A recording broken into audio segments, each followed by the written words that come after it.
Hi, hello, I'm Chrissy, and welcome to the first sketchbook video of 2025. This year, I want to get into my sketchbook more, and I don't mean just art challenges or crazy content. I just want to be able to work with a page spread at a time, slowly chiseling my way through it. That's how I've always enjoyed sketchbooks, slowly building and building progress until it's completely finished to how you like it. For this video, we will be covering the first sketchbook of 2025. I am so excited. This actually wasn't my intention to do. I wasn't planning on doing a sketchbook cover. It actually didn't even cross my mind, which is weird because I did it last year, so you'd think I would have an idea of doing it this year. I had planned on picking the Slam Sketchbook Challenge back up and doing another session of 20 pages drawn in one day. However, 15 minutes as my timer for the first page was going off, I felt so helpless. I just knew going in that it wasn't going to be something I wanted to do, which was frustrating because I have done 3 days of the Slam Sketchbook Challenge already, so I should know what I'm doing. My spirit was just so down on the idea of trying to get through it that I just decided to switch gears would be for the best. For that day. I want to clarify that. For that day. I'm not saying I won't ever finish the Slam Sketchbook Challenge. I'm just opening up the opportunity for it to exist a different day where I have the right intentions for it. Why is this relevant that I'm mentioning all this? Well, if you're an artist at home currently trying to finish some project that isn't working and it's not going to work, just walk away, bestie. Just take a breath and come back a different day to it. Work on something else. That's what I did. I worked on something else.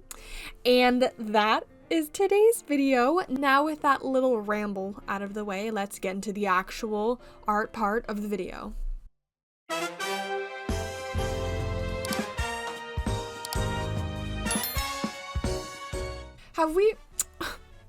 Bestie, have we been here before? I think we've been here before. Like I said, last year we did the same thing covering a sketchbook. Painting the sketchbook for 2024 was completely different. I did complete that sketchbook, by the way. Can we get a round of applause for Chrissy? Because she completed a sketchbook for once in her life in like a full sitting, like full year. You can thank the Slam Sketchbook Challenge for that. If you're interested in that sketchbook tour, I will add the iCard above. Now, this cover is different. I had no plans going into it, no idea starting out, just was sitting on my floor wanting to get into that new clean sketchbook that was staring at me from across the room. I hadn't drawn in a personal sketchbook in a really long time. I wanted this sketchbook to mean something to me, so I was afraid of starting at all. Since I failed the intentions I had to finish a Slam Sketchbook session, something in my brain so badly just wanted this sketchbook to work. I wanted a clean start. You know the saying, it's not about how you start, it's about how you finish. Well, my art perfectionist brain likes to spit on that saying, thinking I will start and finish this race flawlessly. Just watch me, okay? And while that thought is quite ridiculous, and to think perfection is achievable, this way of thinking is always something I have had, where I strive for perfection knowing full well that I can't achieve it. It's not always to that extreme, but I have always wanted to make things go perfect at start to finish. If things don't go perfect at the start, I always try to make it work. Sometimes making it work is fixing the art till it is perfect or just fighting through. Usually when I don't start out good, it doesn't end good either. So my success rate can usually be defined by the start of my work. Now, trying to achieve perfection can be a good quality, and I will explain why. Now, the only flaw I see with this statement is the word being perfection, because when I try to strive for perfection, that means I'm just trying to get the highest quality of something I can out of my work. I'm trying to produce something that's close to perfect, that I can say it's 100% with confidence what I wanted and achievable in that sense.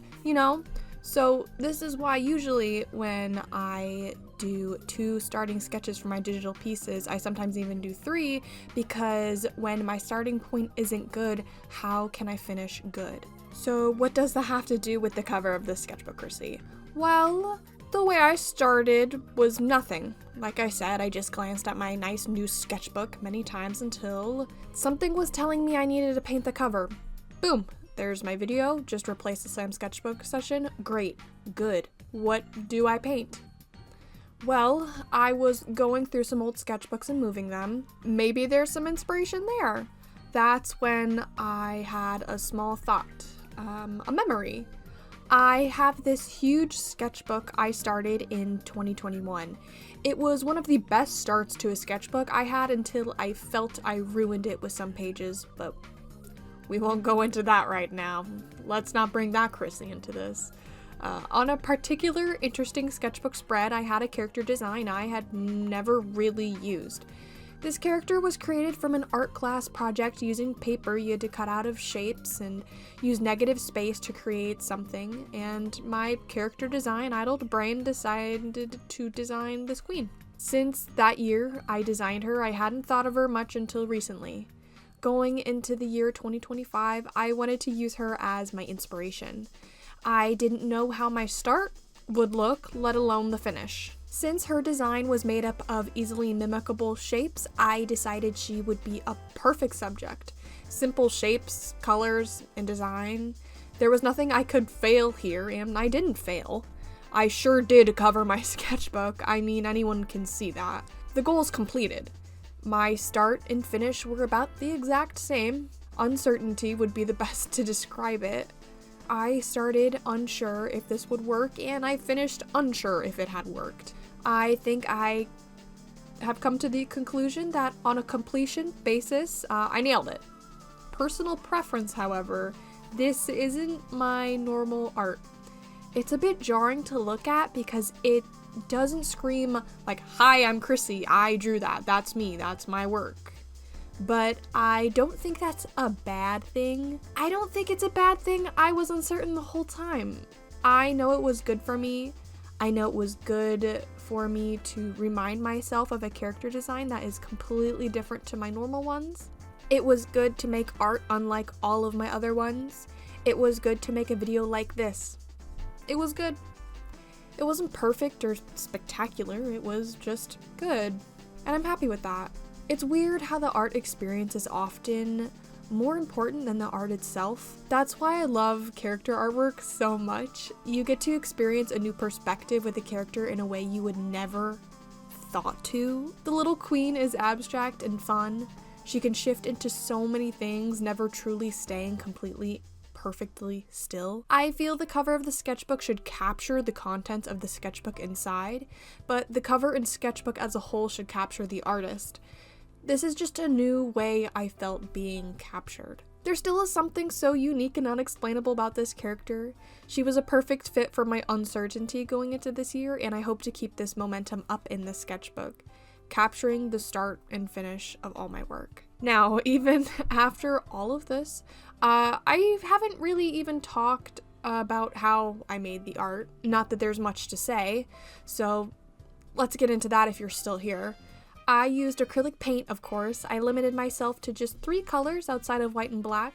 I stuck with the primary colors. She is always made up of only 3 colors, so primary colors were a perfect fit. The hardest thing about painting her was keeping a steady hand, making the edges of each shape clean and the right size. You can also see at some points during the video my left hand holding my right hand, just begging my right hand to just not mess up, and that actually kind of helped to give my hand some stability. Doing the line work after painting in all the shapes was tedious, but a good relief.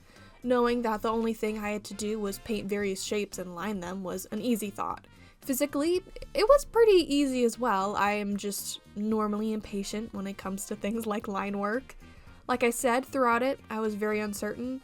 My hope did go up when Katie walked into my room and immediately was giving me good, positive feedback to my painting. And she was going, "Ooh, ah, yay, pretty," and like all that good sister feelings. It gave me the feel-good feels despite my brain immediately wanting to hate what I was doing, because this isn't normal art for me and change makes me a little wary, I'll be honest. But I can't argue with the final product because after all the painting and details added, it was finished. And it's a cover now. Is it a good sketchbook cover? Well, like all my art, that is up for discussion based on different opinions and perspectives. But in my opinion, yeah, I think it's a good sketchbook cover. In my perspective, give me a little bit to simmer on it.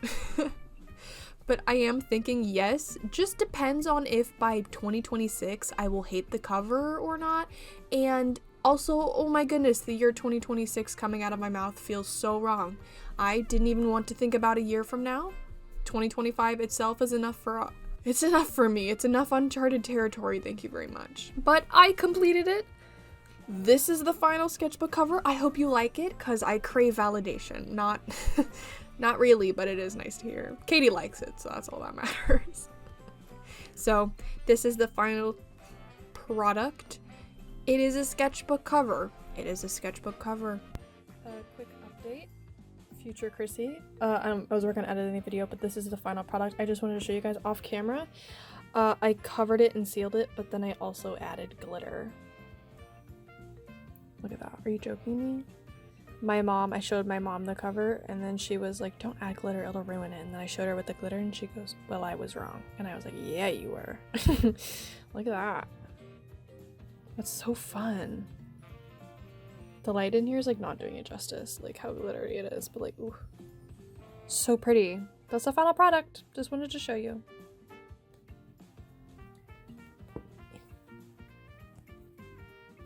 Let me know if you like the traditional art videos I do. I do digital art often and have gotten a good rhythm with it, but do you hear the guinea pigs behind me? I have no idea what I was saying. I do digital art often and I've gotten a good rhythm with it, but traditional art is always something that has unexpected turns in it, makes each video a little more unique than just the normal stuff over and over. Like always, let me know what you think of today's video. That's all I have for today. I will see you in the next one. May the Lord bless you and keep you. May his face shine upon you and be gracious to you. May the Lord turn his face towards you and give you peace. God bless you and have a wonderful day. However, I'm going to turn around and yell at these guinea pigs because they're making my day annoying. Now you're quiet. All right.